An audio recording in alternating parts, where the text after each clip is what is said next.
Vamos lá, senhoras e senhores, então continuando a nossa temática com relação à nomeação dos procuradores gerais do Ministério Público. Na nossa última aula, nós falamos sobre o Procurador-Geral da República. Se você tiver alguma dúvida ou ainda não viu esta aula, veja essa aula, que é João Paulo Cachate, Legislação aplicada ao Ministério Público, artigo 128, parágrafo 1º da Constituição Federal. Agora eu vou fazer o confronto da nomeação do PGR com a nomeação dos chefes do Ministério Público nos estados e no Distrito Federal. Então agora eu estou no artigo 128, parágrafo 3º da Constituição Federal. Então vou ler, vai aparecer na sua tela para você.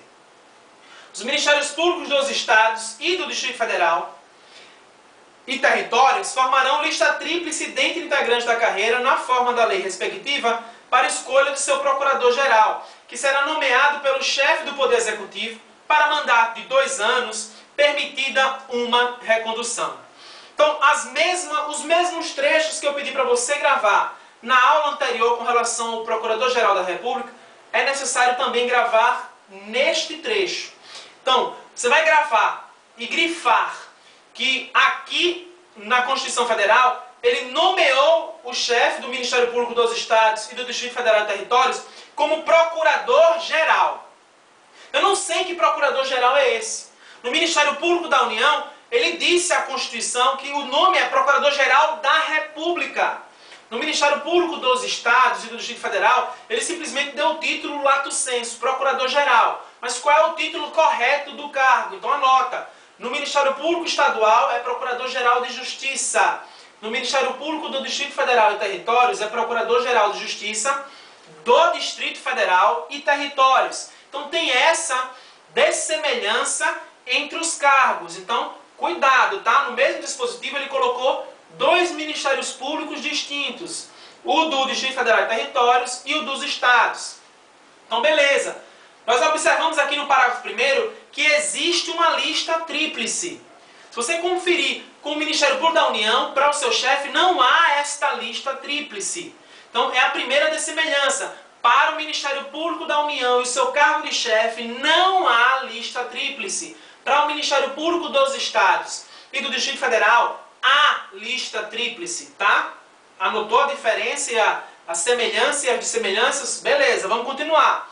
Integrante da carreira é o mesmo para o Ministério Público dos Estados, Distrito Federal e da União. O trecho é o mesmo, integrantes da carreira. Ele continua, que será nomeado pelo chefe do Poder Executivo. Mas ele não diz que chefe do Poder Executivo é esse. Então eu faço que você perceba que no Ministério Público dos Estados, esse chefe do Poder Executivo é o governador. No Ministério Público do Distrito Federal e Territórios, aqui é que está uma pegadinha de concurso.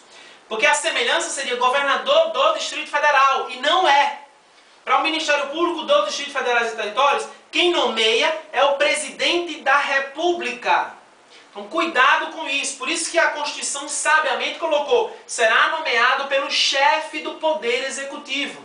Tá? Então, governador para o Ministério Público dos Estados e presidente da República para o Ministério Público do Distrito Federal e Territórios. Ok? Mandato de 2 anos é igual para o Ministério Público da União e para o Ministério Público dos Estados, permitida uma recondução.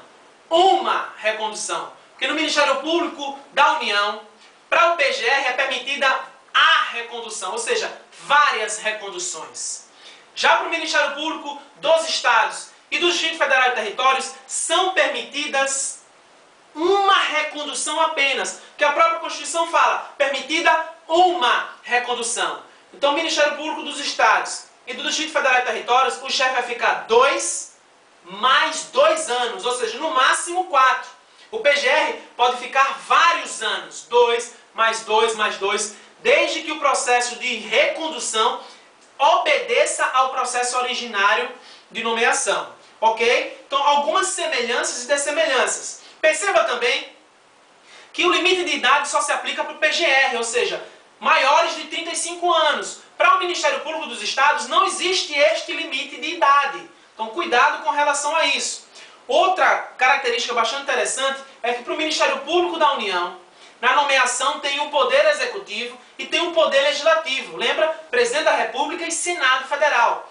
Para o Ministério Público dos Estados e do Distrito Federal e Territórios, só há o poder executivo na nomeação, por meio ou do governador, no caso do Ministério Público dos Estados, ou do Presidente da República, no caso do Ministério Público do Distrito Federal e Territórios. Então, na nomeação, não há o poder legislativo participando na parte do Ministério Público dos Estados e do Distrito Federal e Territórios, tá? Então, até o Supremo Tribunal Federal já se posicionou a esse respeito, dizendo que qualquer Constituição estadual que coloque o poder legislativo na parte da nomeação do Ministério Público dos Estados é completamente, flagrantemente inconstitucional, porque viola o dispositivo da Constituição Federal, que diz que na nomeação só participa o chefe do Poder Executivo, não participa o Poder Legislativo. Ok? Feitas semelhanças e dessemelhanças, tenho certeza que esse tipo de assunto cai demais em prova e que isso que eu falei para vocês é mais do que o suficiente